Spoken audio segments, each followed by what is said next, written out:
What is up, everyone? Welcome to the ThinkComputers Weekly Tech Podcast. This is episode 242, and our podcast is brought to you by Amazon.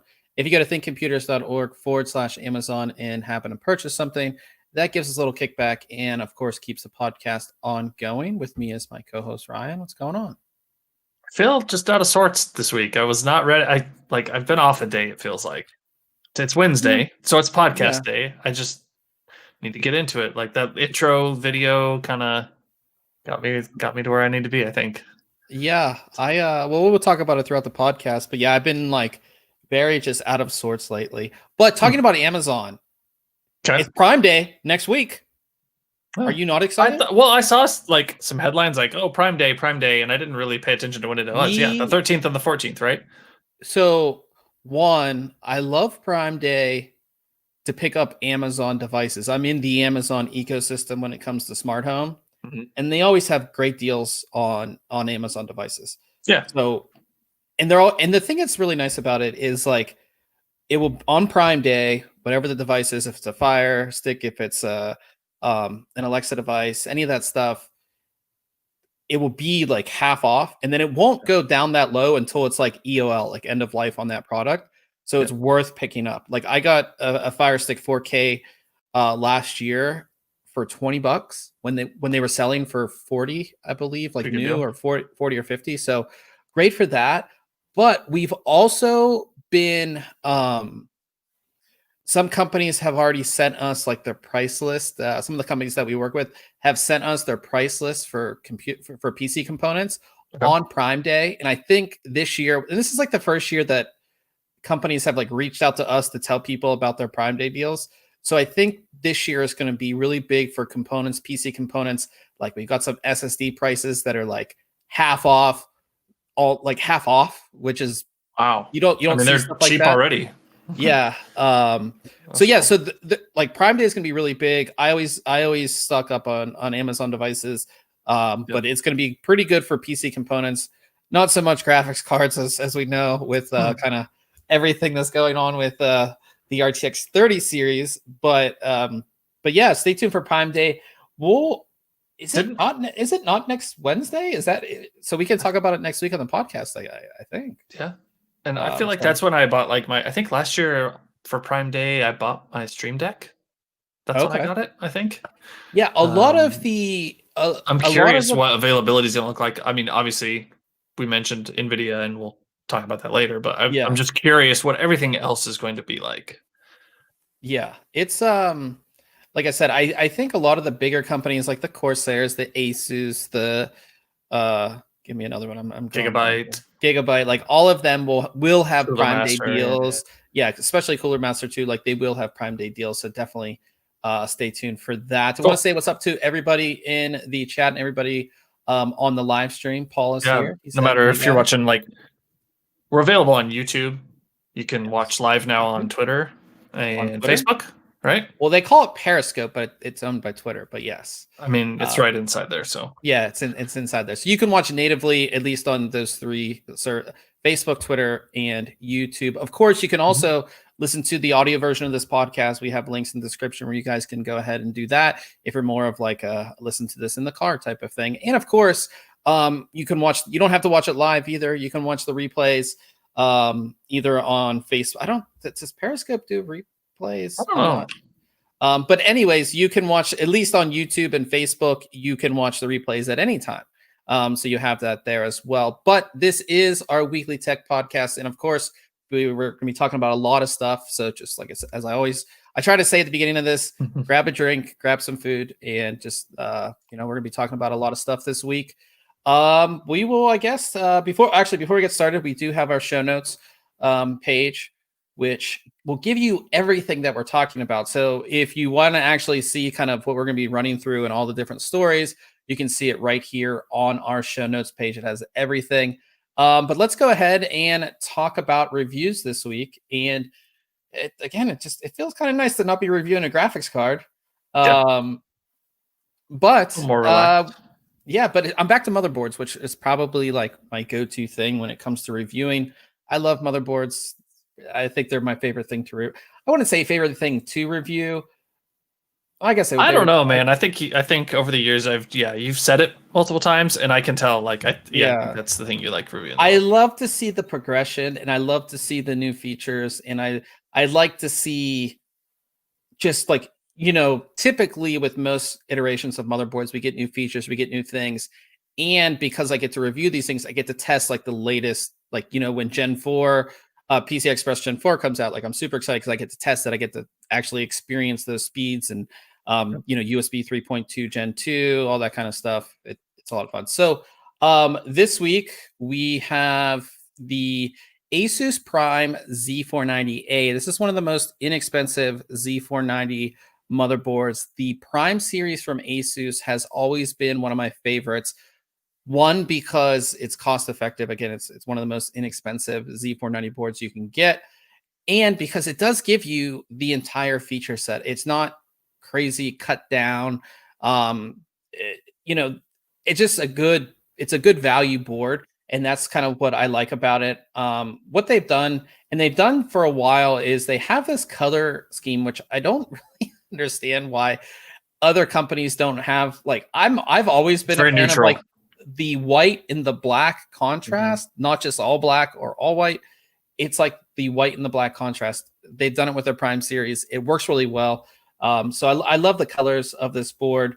But this, like I said, this is going to give you everything that you want. It has a VRM that can handle 10th gen Intel processors. So we tested it with a Core i9 10900K. No problems there. No problems with overclocking. We had some not problems, but we'll talk about overclocking in a second. One thing that this board also has that you don't see anymore, because all of these companies try to match their colors, is that we actually get color coding on the memory slots. Like, you just don't see that anymore. And the color coding is for dual channel operation. So there's so many times that so many people have asked us, either in reviews, on our YouTube videos, friends have asked me, like, what positions do I put my memory in? And here you don't have to guess. It's, and it's like, you're like, do they go in A, B, and then C, D, or is it like A, C, and B, D? Is it 1 and 3? Yeah, it's all, or A1, A2, right? Like, you get all these questions, and I just look at the manual every time just to be safe. Yeah, but it's or you just fill them all up, and then you don't have to worry about it. Yeah, you don't have to worry about it. But like, that is something really nice to see. And then when you move down to the expansion slots, that top slot, well, it is pretty well known that the top slot is the slot that you want to install your graphics card in.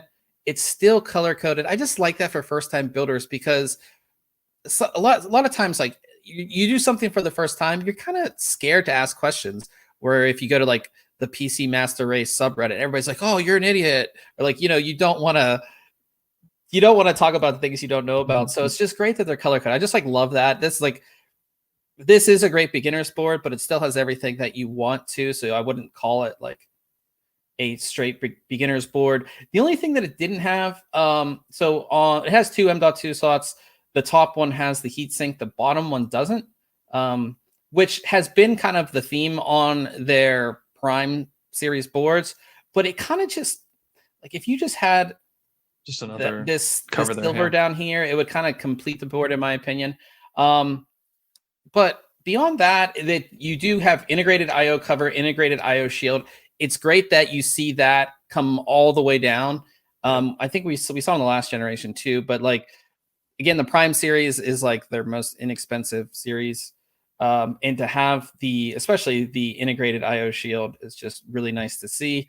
As you do see, we get USB 3.2 Gen 2. You have 3 Type A, 1 Type C, and then you do have the internal header right here as well. So you have all that. There's a total of 7 4-pin fan headers on this, so you're decked out there. Yeah. It's just a really good board. The only issues that I did have with it, and it's a slight issue, was our overclocking. Obviously, as you go down in the product stack, the VRM is not going to be as good as, say, like an ROG board or an Extreme board. Sure. We were able to go to 5.1 across all the cores on the 10900K, which is really good, but it took a lot of voltage to get there. So I don't know. It's kind of weird for me, just for the fact that Yeah, and that extra usually voltage obviously means extra heat, and then Yeah. but it looks like a pretty solid heat sink and heat pipe between them. But yeah, your Yeah. components, like you said, as you go down the level, they're not going to be as high of quality or performing as the higher end Yeah. boards. So like I said, I think this is a great beginner's board. Another weird thing was like so they have so this I guess you would call it the chipset heatsink. Um, it has RGB lighting, but the RGB lighting is just right here where my mouse is. It's like just this top section, Just that which little edge. it doesn't make a whole lot of sense to me, because if you look at like in any system, I mean, that's going to be covered by the graphics card, really, Mhm. and you don't really see it. So that didn't really make a whole lot of sense to me. The BIOS was great. Asus's Armory Crate, which gets automatically installed when you install Windows, is great. A lot of people don't like it, but I don't have an issue with it. So overall, I think it's a good board. I think it's priced at just over $200, $214.99, which is not all that expensive, I don't think. Yeah, those are like the only He real said issues. Paul was asking how much voltage to get 5.1, and it looks like 1.38. Is that right in the 1.38, BIOS? yeah. Yeah. Yeah. Typically, most of our boards have been between 1.3 and 1.35. 1.38 is not crazy voltage by any means, but it was just every other board that we tested where we were able to get it under that. Um, so yeah, so it just something to think. But again, you can overclock quite easily. And again, I could have done like 1.4 at 5.2 possibly, but what I was comfortable with within the temperatures and all of that was 1.38 at 5.1 for my setup. But it's like I said, it's a really good board. It's a great board for first time builders. I don't want to stress I want to stress that a lot, because you don't find boards like that anymore that have the color coding. Even on and again, Asus is one of the only brands on their lower end boards that don't have the locks on the bottom for the memory. Yep. So once you install your graphics card, on a lot of them, you really have to take your graphics card out to swap out memory. This you don't. And on a lower end board, I didn't even mention this in the review. Now that I'm thinking of it, let me go back. Is that there's actually a power button on the board. It's very small. You can kind of see it right here. You don't typically see that on a mainland series board. That was great for me because I used it in a test bench, which means I didn't have to connect a power button to this. But it just, for a lot of people, that might come in handy as well. So I think it's a really good board. I gave it an 8 out of 10, just for those kind of things that were a little bit weird. And I do feel like the X570 version of this board was just a little bit more thought out, in my opinion. Cool. But yeah, check that review out. And then we'll go on to storage. And last week we had a portable SSD, and this week we have Got another, right? but this one is a USB 3.2 Gen 2. It is the SanDisk Extreme Pro portable SSD. Instead of going through the review, I'll just show it to you guys because I have it right here. It's a nice thing about them, yeah. Yeah, they're so handy. small. So the previous one, which almost looks identical, but it's actually smaller, was I think it was just called the Extreme. So definitely try to do your research to see which one you're buying, because they do almost look identical. So that's the first thing I want to tell everybody is, if you want to get the USB 3.2 Gen 2 one, This one does around 1050 megabytes a second. So make sure you look at the specs and all of that, because they do look similar, but they have upgraded a few things. The biggest upgrade, in my opinion, is this part right here, which is I guess you would call it like a keyhole, where you can put it on a lanyard or your keys. Carabiner or something. Yeah, carabiner. This was plastic on the old version. It is now metal. That's actually metal in there. So it's reinforced, so you don't like rip this off and then somebody has your drive somewhere. They've changed the position of the Type-C. It was over to the side for some reason. Now it's in the center. It is slightly bigger, which I just still don't have a problem with, because as you guys can see, this is extremely thin and extremely small. Being somebody who wears jeans quite often, this is easily pocketable in jeans. So yeah, I really like it. It has this kind of rubberized coating on the bottom, which makes it easier to kind of pick up. But the big thing I like about that is that it doesn't scratch up your desk.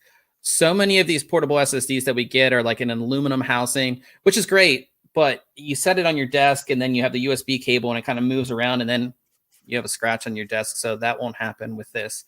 Going into speeds, if I bring it up here on the page, going into speeds, as you can see, right around 1,000 megabytes a second, which is what you should expect from pretty much any USB 3.2 Gen 2 portable SSD. So again, very good speeds, and we have the comparison compared to all. That's the right other where ones. it should be, right on reads and writes. Yeah, it performs right where it should be in all of our testing. No real issues with that. They also do include their secure access, which basically creates like a vault, as you would say, on the drive. And it gives you basically password protected files if that's something that you want. It is nice to have like a little value add-on like that. You don't have to use it. It comes on the drive, so you don't even have to like go to the internet and download it if for some reason you don't have internet. And you don't have to use like the whole drive, right? You can have like just a portion of the drive be part of that vault, right? Yeah, yes. Can you set it to whatever size you want? I didn't go through. I set it up and I just did it auto. Yeah. But I believe you can set up a portion of it to be whatever that vault is, and then and everything else. And I do believe that you have to run the vault software to access those files, essentially. Sure. So if I drag and drop something onto the drive, it's not automatically in the vault. I have to go to the software and put it on there through the vault. No, I like that, because you can have just like files you don't necessarily care about just in the open, but stuff that you is more sensitive, you can keep in the encrypted section. Cool. Yeah, so I gave this a 9 out of 10. It is on the more expensive side. So we talked about prices of these drives, of portable SSDs. This is $189.99 for a 1 terabyte, which is expensive for a USB 3.2 Gen 2. You can get a 1 terabyte USB 3.2 Gen 2 from anywhere from, on the low end, probably 130 to the median is around 150, 160. So it is on the high end, but they do back it with a 5-year warranty. So that's something to think about, especially if you're going to be using this constantly. 5-year warranty, and it's from, SanDisk is owned by Western Digital, so you know that it's a good warranty. It's not, something like that. Most of the drives are 3 years, so I can be okay with the price knowing that I'm getting like Western Digital. It's backed by Western Digital. You know what I mean? So Tim asked, does it encrypt the files as part of the vault? Yes, it does. I don't. Yep. There was. It does. So I just looked it up on SanDisk site. Yeah, I don't. Is it 256 or 128? Does it say? Because it didn't say when I was actually doing the review. The page that I'm on, which is version 3.02, I'm not sure if that's the version you had Probably. There. It looks 3.01 actually is what you had. But either way, it says 128-bit. Yeah, 100. Yeah, I was pretty sure it was 128-bit AES encryption. So yeah, it does encrypt it, so nobody can, get the drive and access the files. It's all encrypted, so you don't have to worry about that either. So you get the value add-on. You do get the 5-year warranty. So again, it's like you're paying a premium, but you are getting a little bit more than some of the other companies offer. So yeah, that it's warranty's nice, especially on a portable device. yeah, and like this is like going to be my new travel drive, basically. So like if I'm out, get caught in a rainstorm or something like that, like I know that if this breaks, I can get a new one. You know what I mean? 5-year warranty is pretty awesome to have, and especially for that length of time too. Because the biggest thing with drives is that connector, while very well protected, that's probably what will die before anything else on these drives. So it's good to have at least longer than 3 years, I would say. So yeah, let's talk about Case Mod Friday, which we actually skipped last week. Did we? It's a fail on my part. Okay. We didn't skip it. I didn't actually even do one because who knows? Yeah. And I didn't even say anything. So yeah, we just glanced right by it. So all right. So this week, and it's kind of funny because we posted this last Friday, and then just was it yesterday or over the weekend? Cyberpunk went gold, which we'll talk about a little bit later. But this is a Cyberpunk 2077 themed build by a builder called Toru. But this is in the Inwin 925, which is an amazing case. They've custom painted it yellow, which I think, of course, goes to the Cyberpunk theme. Custom tubing, custom cutout, and This distro. Is like, I love these ones that people do, these custom distro, or it's a reservoir actually, and I guess you call it a distro as well. But like, that's one of the coolest things about this, and for a big case like this, this is a thick case or a wide case. That is just a big window to look inside too. I just think it's really cool. So you have all that there, which I think is really cool. You have the Cyberpunk logo on the graphics card, which is awesome if you're a fan of the fan of Cyberpunk. But it like I said, it's just an awesome build in a big case, and I'm like, you see these big cases every once in a while, but it's just refreshing to see these big cases and these big builds, I think. Here's the backside, which he made this custom back bracket. That is really cool.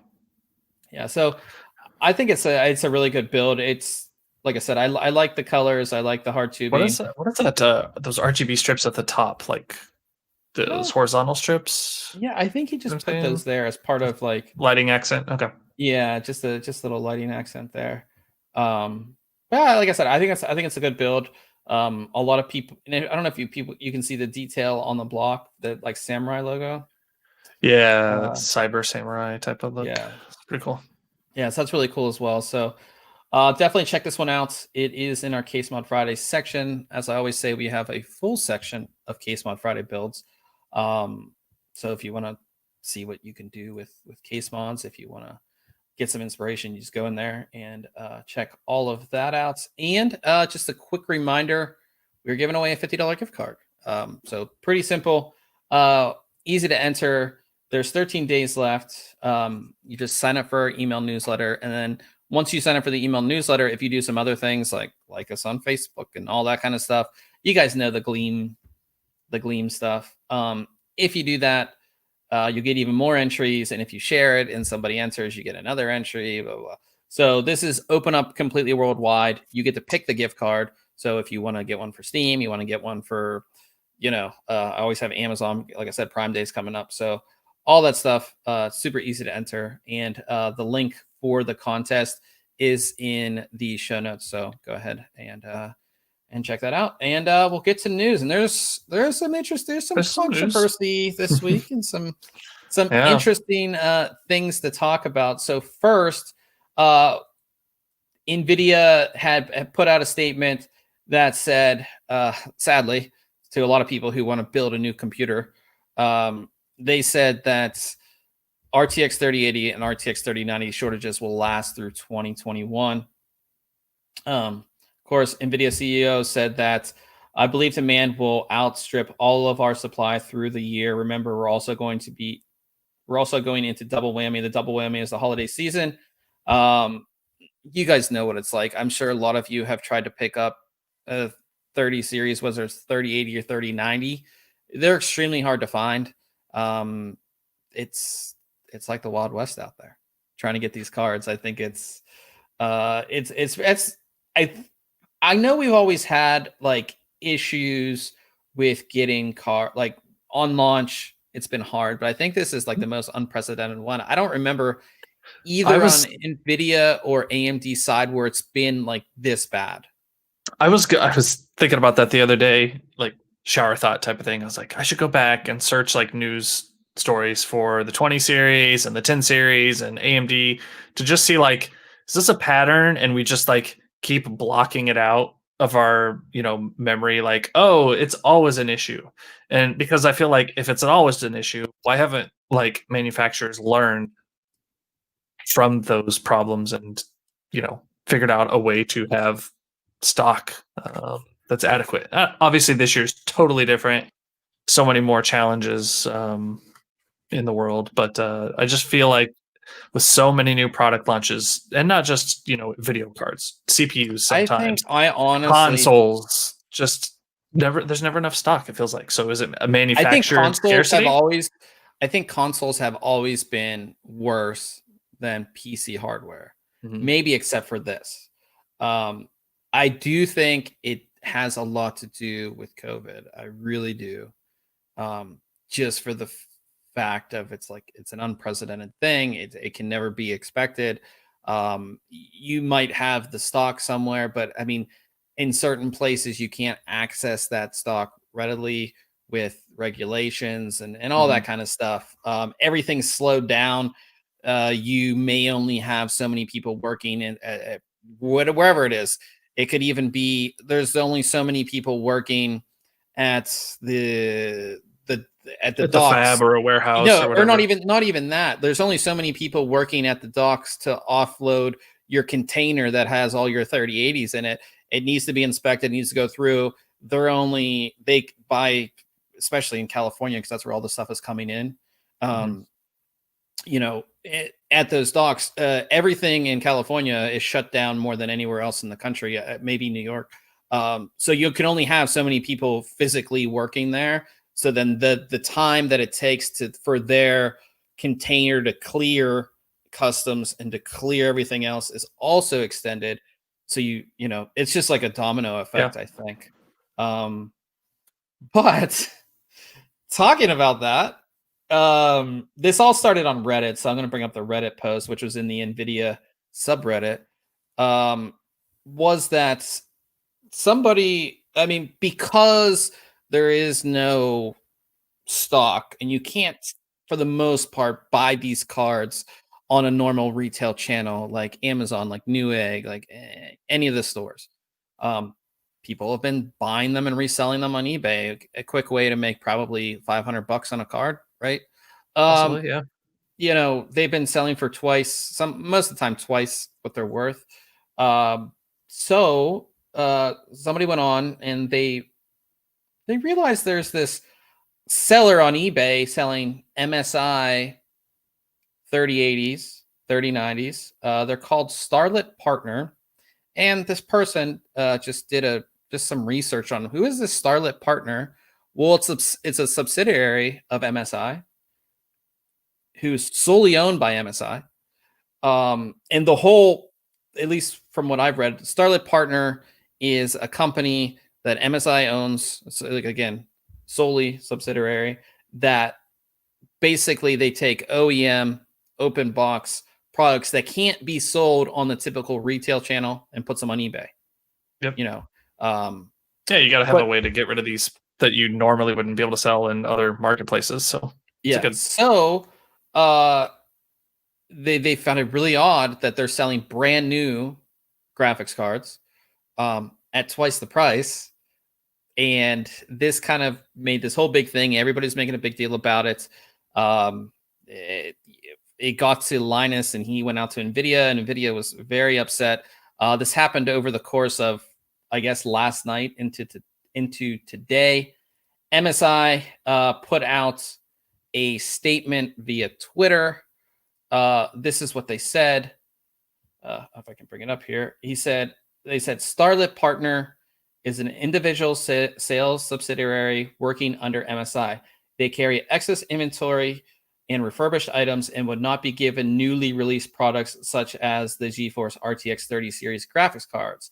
As such, we've conducted an investigation and found that an error allowed them to access inventory they were not permitted to handle.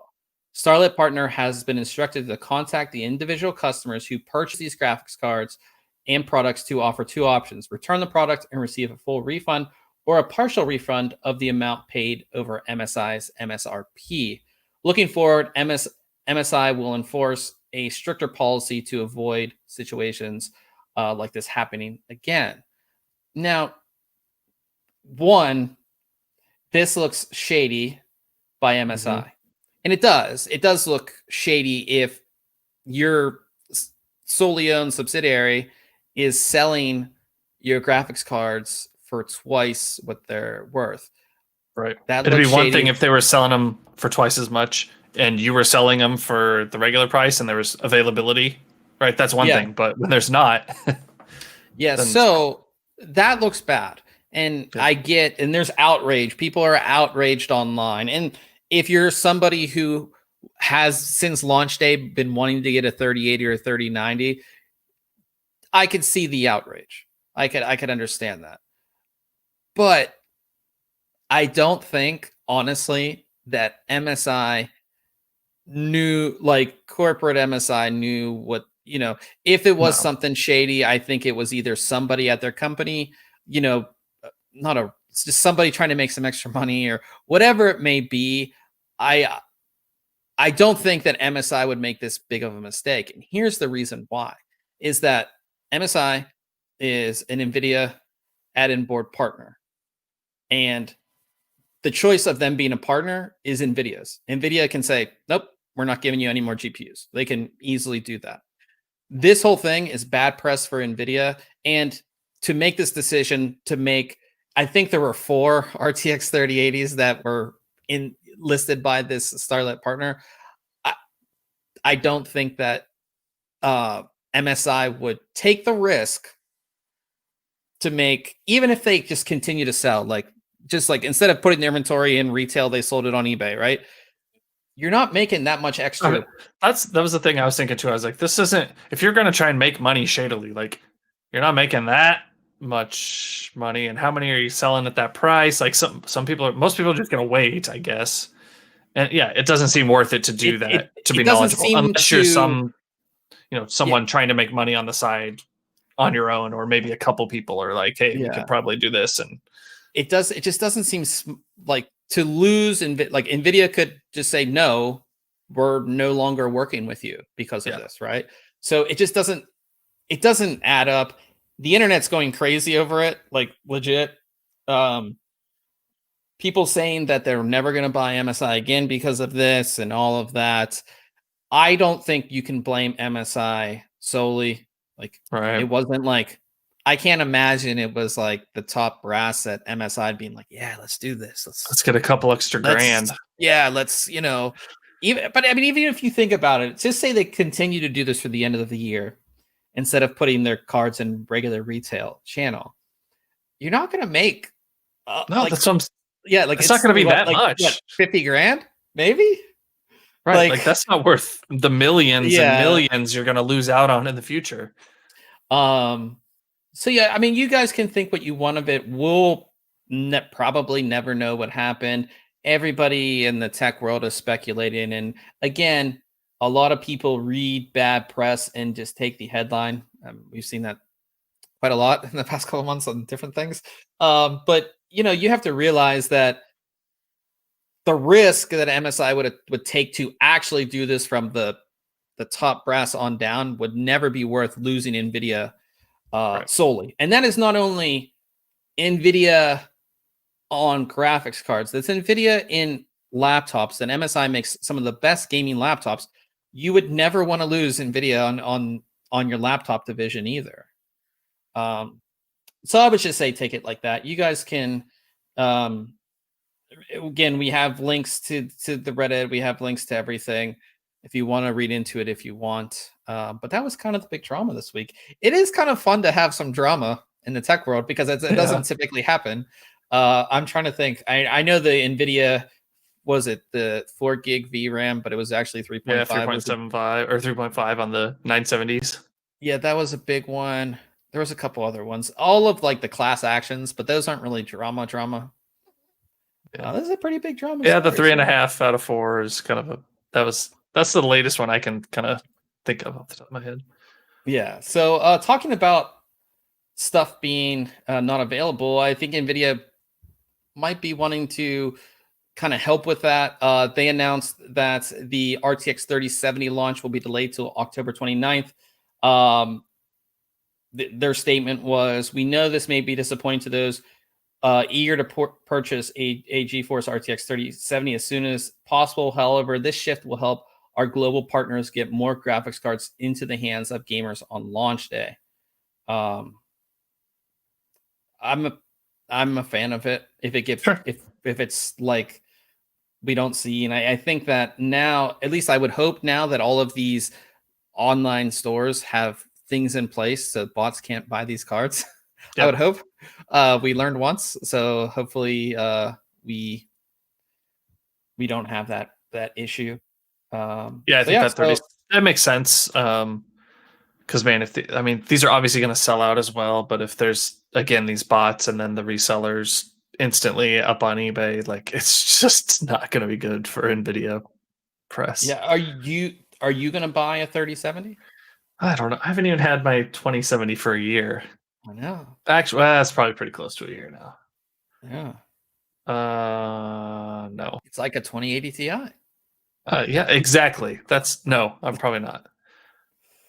Yeah. Old man said the 970 was the first card to have HDMI 2.0. Was it? It probably was. I don't know. I assume it was. I don't even remember. We'll take your word for it. Yeah, we'll definitely take your word for it. So talking about more, we've got a bunch of video stories. So the EEC, which is, I always mess up saying this, so sorry if I do. Eurasian Economic Commission. Just say the EEC and go on. Yeah, the EEC. Sorry, guys. That's like the regulatory body that you have to register your products with in order to sell them in the country. They have listed RTX 3060 Ti's from Gigabyte. It seems like Gigabyte's the one with all these leaks, because this is like the last story we had for the 3070s were also Gigabyte. But this makes you wonder, are they really going to do a 3060 Ti before a 3060? It's kind of, that just feels bad to me. Right? I have this weird feeling that as we go down this product stack, especially 3060 and lower, we're going to have like 15 SKUs pop out everywhere. Yeah, it's just, because they're going to want to compete on every price point. But in any case, there was Gigabyte RTX 3060 Ti, 8 gigabyte Aorus Master, a 8 gigabyte gaming OC, a 8 gigabyte Eagle, which is like their kind of new, I wouldn't call it cheap, but like their entry level card, and an 8 gigabyte Eagle OC and an 8 gigabyte Eagle. So I think that you could see both launched at the same time. 3060 and 3060 Ti launched at the same time. I think that makes sense. Was the 1660 and 1660 Ti launched at the same time? I don't remember. Yeah, I'm not. I forget. But they were launched close to each other. I feel like we used to get more variety back. I mean, this was series and series ago, but it felt like there were more just available at start as opposed to the top 2 cards and then slowly trickle out. I'm thinking way back to like the, I don't know, GeForce 4 if you remember days. Polaris, was it not Polaris that launched the low end first and went the opposite direction? Mm-hmm. But yeah, it's as we get lower, I think it's going to get interesting. I think that I'm going to be very upset, and we'll talk about it as it happens, I think. But I just think that we're going to get so many SKUs and so many price points. It's not going to make sense for the consumer. But talking about GPUs, there were 3 GPUs that actually the actual pictures of the GPUs, which is something I get excited about because that means these things exist and we know that they're out there. The first one was NVIDIA's GA104-300. That is going to be the GPU that is powering the RTX 3070.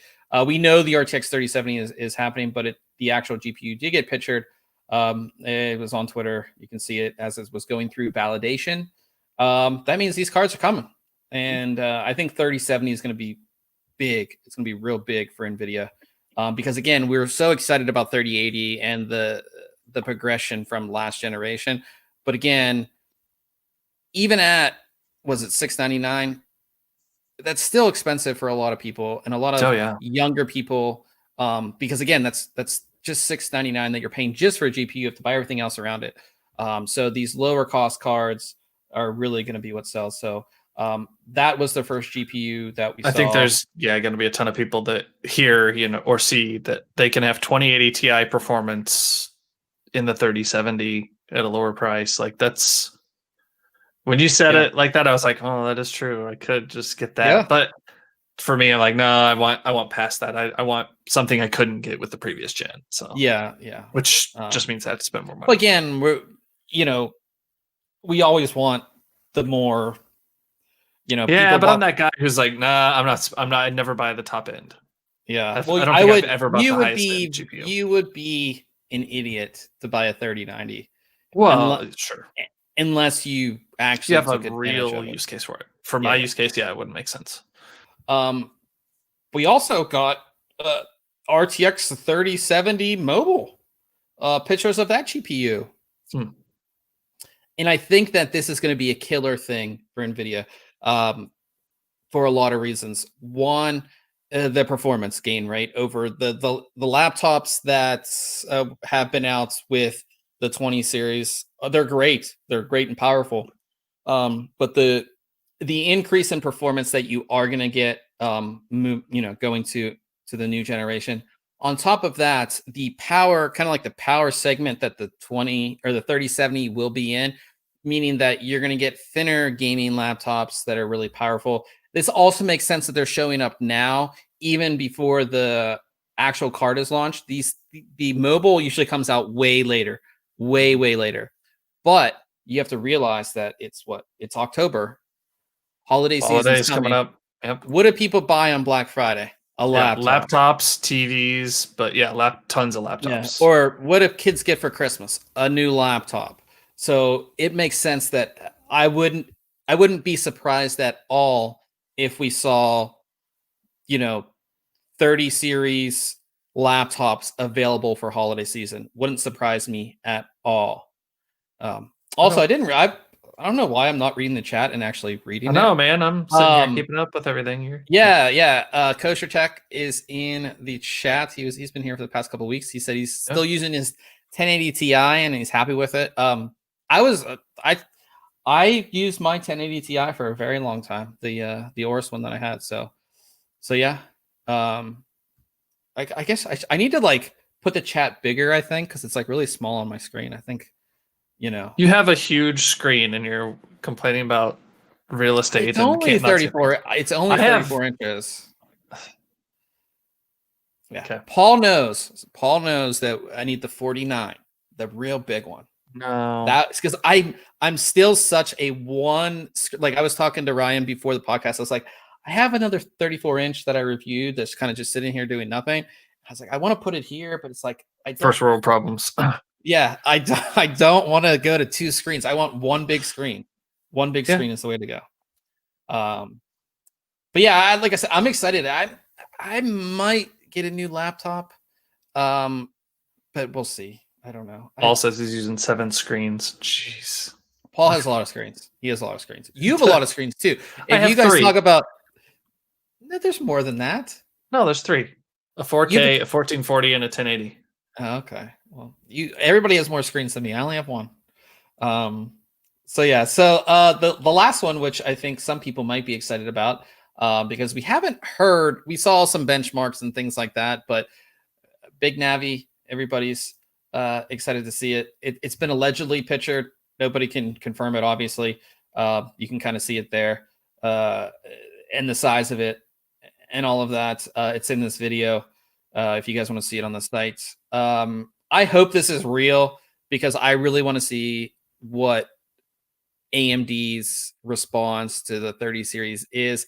Sadly, I think it's going to be, we made this chip to compete against the 2080 Ti. I was going to say, I don't think it's a response to the 3000 It's series, not, right? and It's honestly, going to be seen as the response because it's coming out afterwards, but it's not like a response to it. It's not. The thing is, I honestly think that AMD is going to do what they're going to do last generation, is compete at the mid range and the low end, in which they did very well, I think. Sure. But again, nobody sees it that way because they didn't compete at the high end. They couldn't compete at the high end.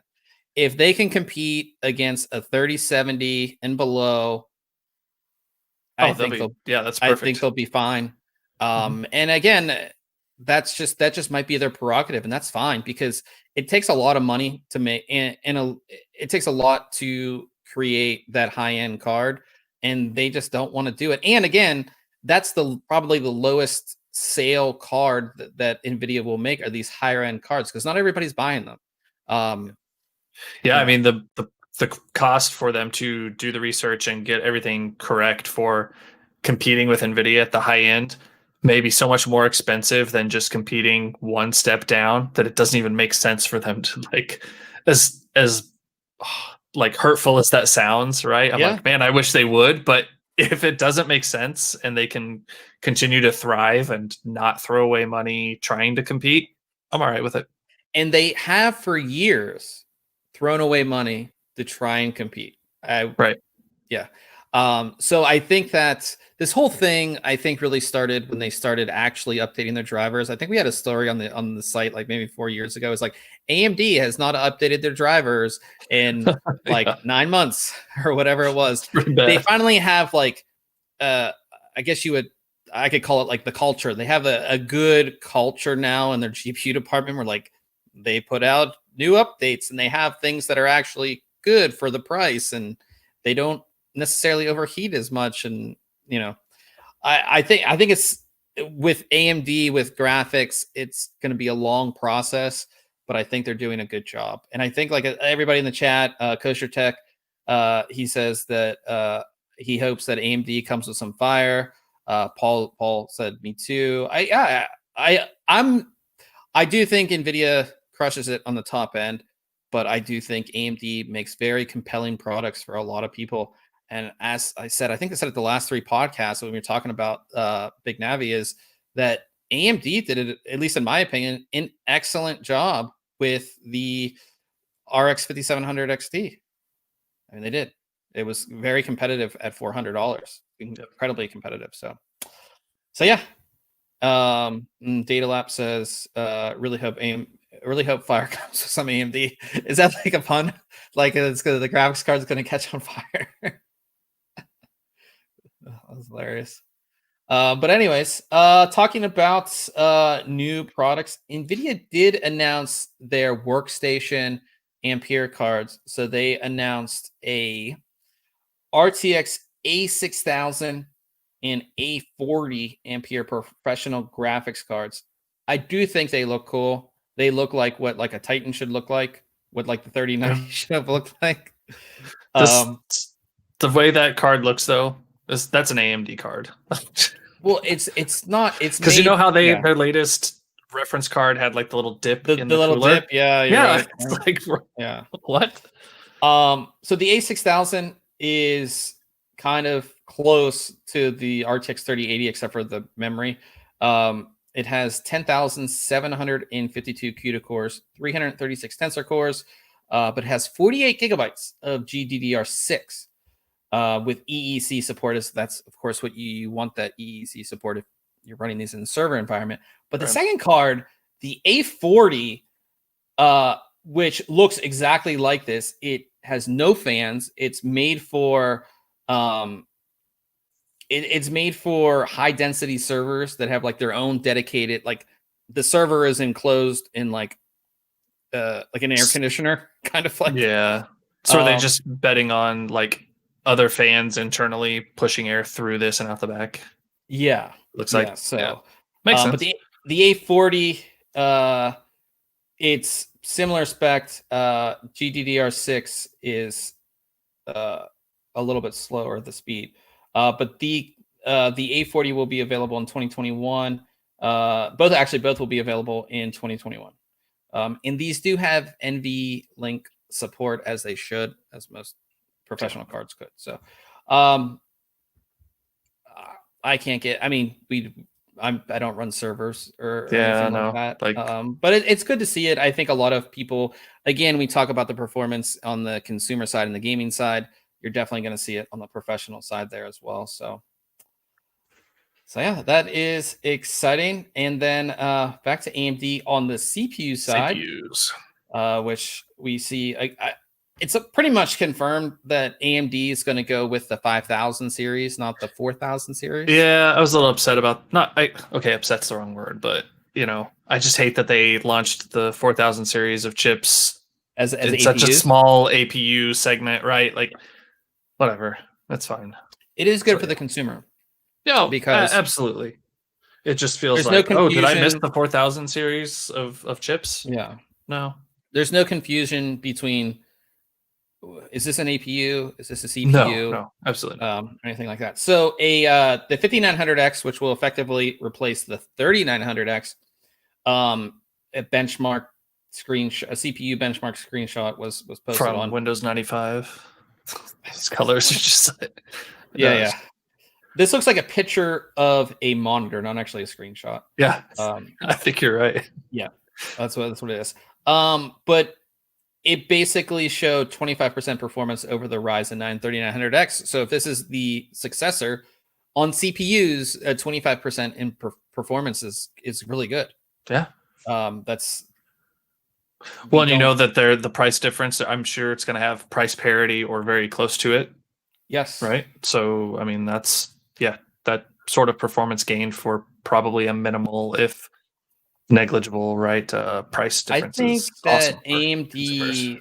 I would hope that AMD would price parity like they did with the previous generation. Everything came out the same price. You, as a consumer, then you can't complain about anything. If it's faster and you're giving it to me at the same price, right? What is there to complain about? Yeah. So I'm excited for 5000 series.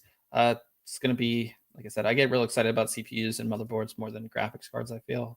But talking about storage, we talked about Western Digital because, of course, they make the SanDisk products. Yeah. But they put out a new teaser to reveal new WD Black storage devices. They're going to have a live stream tomorrow at 1 p.m., October 8th at 1 p.m. Pacific time, 4 p.m. Eastern time, and it's just a new digital event. WD Black originally was, of course, the name of their fastest desktop hard drives. It's sort of transformed, I guess you would say, last year when this picture that we have of these drives that you guys see, these were their gaming drives. WD Black is really enthusiast in gaming, which is kind of exciting because the standard, beyond the Samsung drives, which I guess would be the standard for most enthusiasts on Gen 3 NVMe, the WD Black SN750 was like the drive that you have one. That's what I'm running. Yep. Yeah. We use that drive as our test drive when we test Gen 4 ports. It's a solid drive. And they did the collaboration with EK, which was really cool.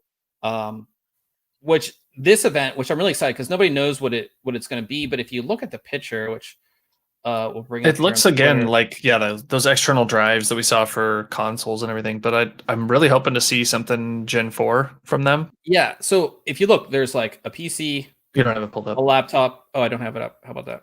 So on their event picture, you see a PC, a laptop, and a controller for a console. So I think that we'll see Gen 4 storage, USB, external USB 3.2 Gen 2x2, which would be the fastest external drive that you could get. I would assume we'll see products for PS5 and Xbox, the new Xbox, on both fronts, which I think I see. They announced they showed a video of the internals of the PS5 today or yesterday. It uses a Gen 4 drive, so maybe that PC Gen 4 drive can also be used for the PlayStation. Oh. But yeah, I'm excited. WD Black, always great products, but I'm excited we're seeing a lot of companies like Samsung just announced their new Gen 4 drive. We're seeing a lot of companies really the bigger companies like WD and Samsung are probably the two biggest come out with Gen 4 now. It's been a while, so excited for that. Do you think that they'll do another collab with EK on the heatsink? I don't know. Maybe. I mean, I don't see. It was such an iconic look to me, right? Like it's my favorite looking drive, NVMe drive. So, and I think it was well received, right? EK products like always look good. I don't think there's an ugly EK product out there for the most part. Yeah. I think it makes sense. I think it would be cool. I would almost expect to see though the EK logo in maybe some of this branding or this. Maybe not. Maybe surprise us. I don't know. But we'll see.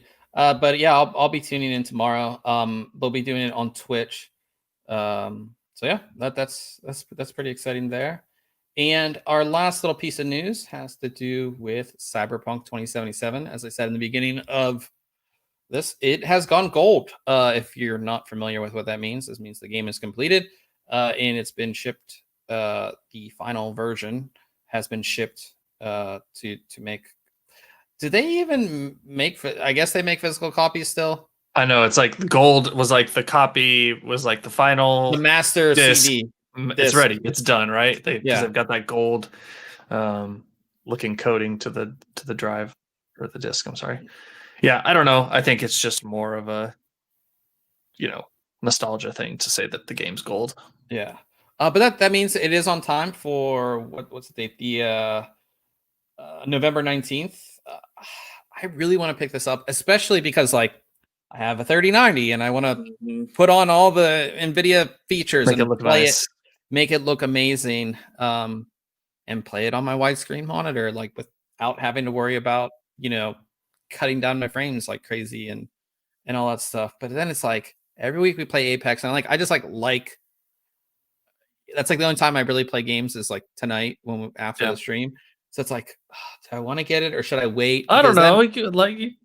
There are games that I buy that like I don't play, and then they go on these sales, and I'm like, yeah, I could have bought it for half off. Could have just waited, not played it at all, and then bought it when it's cheaper, and continue to not play it, but at least pay full price for it. So, but no, I think it's going to be a great game. I think that, and again, we put this on our Twitter that Cyberpunk 2077 was announced in 2013. Holy crap! I believe that was the tweet. I could find it maybe, but I'm almost 90% positive that was the tweet. I'll find it while. Well, it's kind of like Star Citizen, right? At least Star Citizen, you've been able to play for a while, sort of, yeah. Let me see if I can find the tweet that we retweeted it. Yeah, Cyberpunk 2077 was announced in 2013. That is just crazy. So I bet everybody on the team is that the Cyberpunk 2077 team ready to be done. Yeah, and I did see some stories. I didn't read them about the crunch, which happens I would say too often in these situations. So, but yeah, I think I might pick it up. I might not. We'll see. If there's like a lot of hype online and everybody's playing it, I might just get it just to feel included. Sure. Text says Star Citizen equals scam, where the F is the game already. Yeah, there's a lot of those. I mean, there's some playable content, right? I haven't installed and played it in over a year, so I don't even know what that content looks like. I have it. I have one ship, but I haven't touched it. I saw 2 years at least. I saw the early videos. I'm like, that's really cool.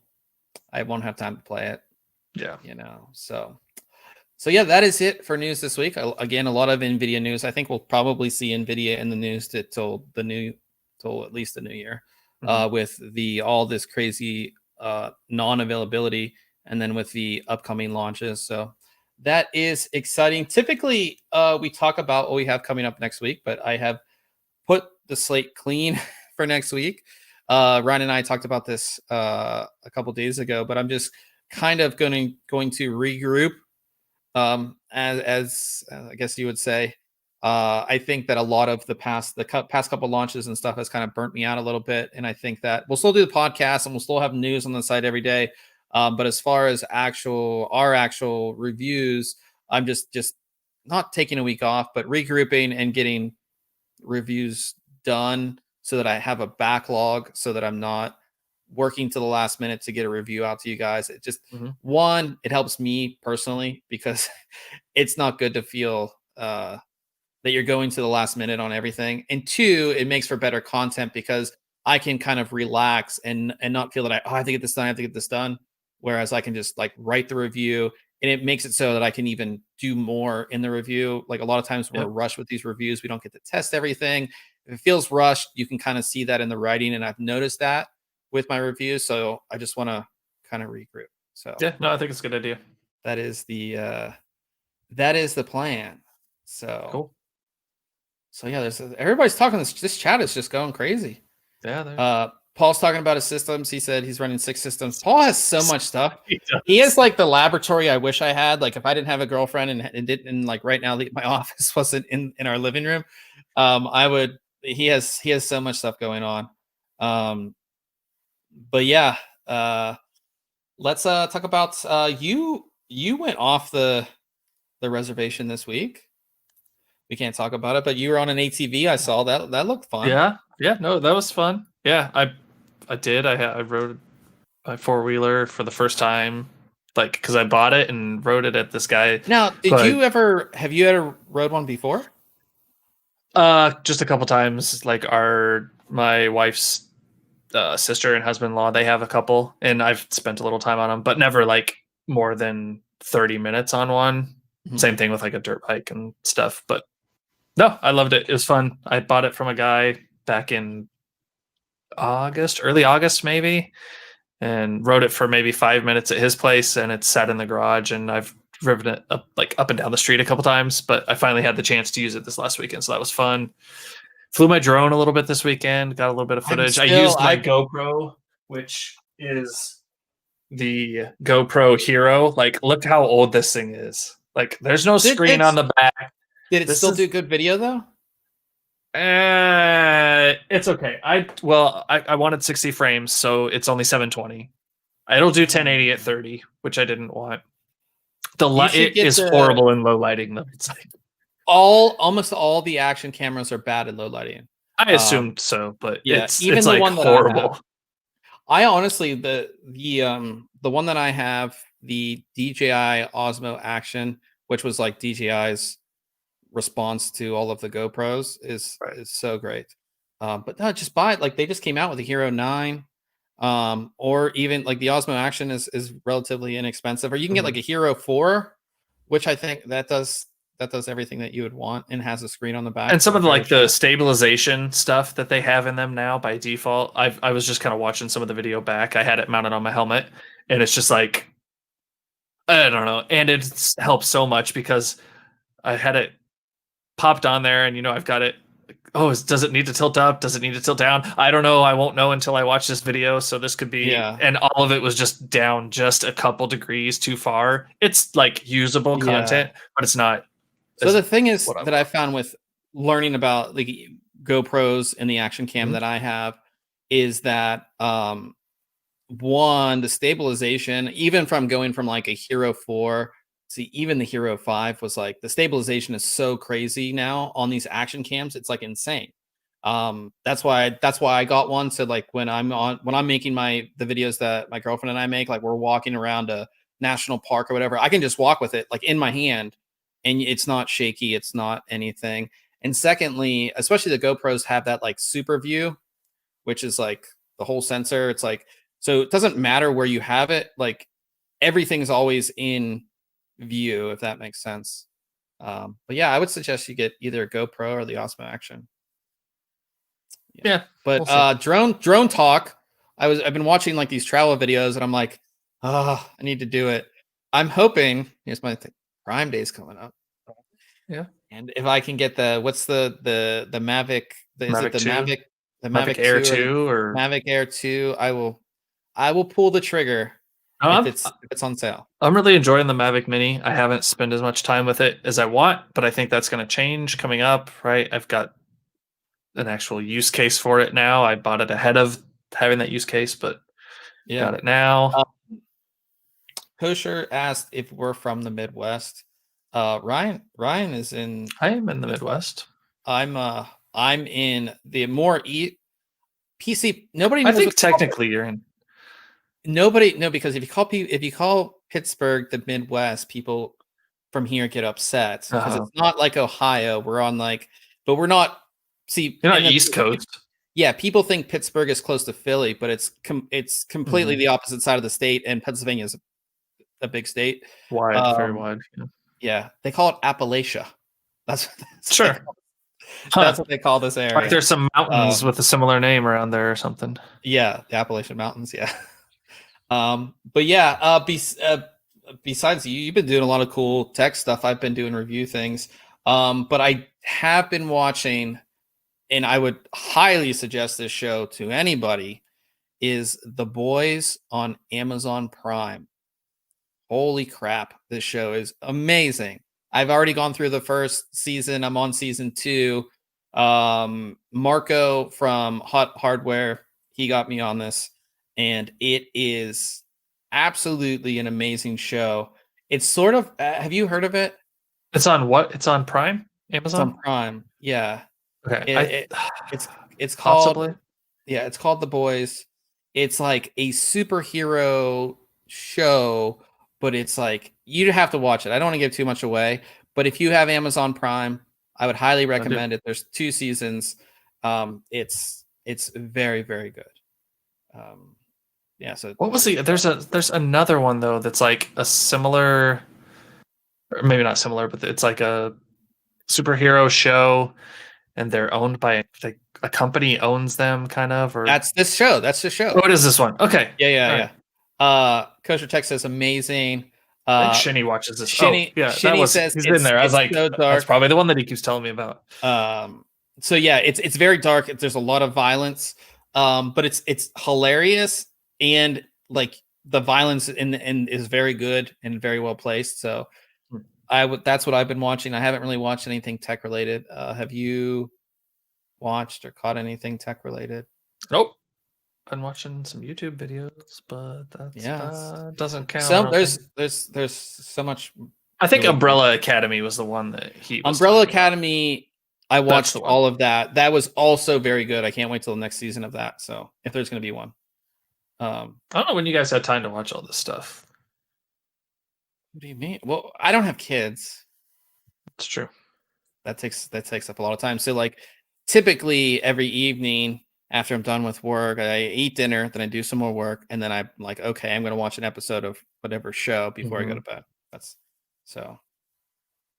Okay. So yeah, but yeah, guys, I guess we'll go ahead and end things here. I guess we're gonna head on over to Twitch. I guess Shinny's in the chat, so I guess he's playing some Apex with us.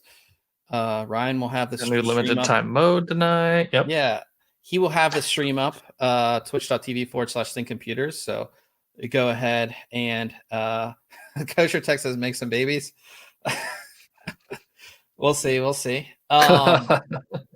But yeah, so we will be over on Twitch again, twitch.tv/ThinkComputers. We want to thank everybody who's in the chat in the live stream tonight. We had a lot of people talking, which is of course we'd love to see.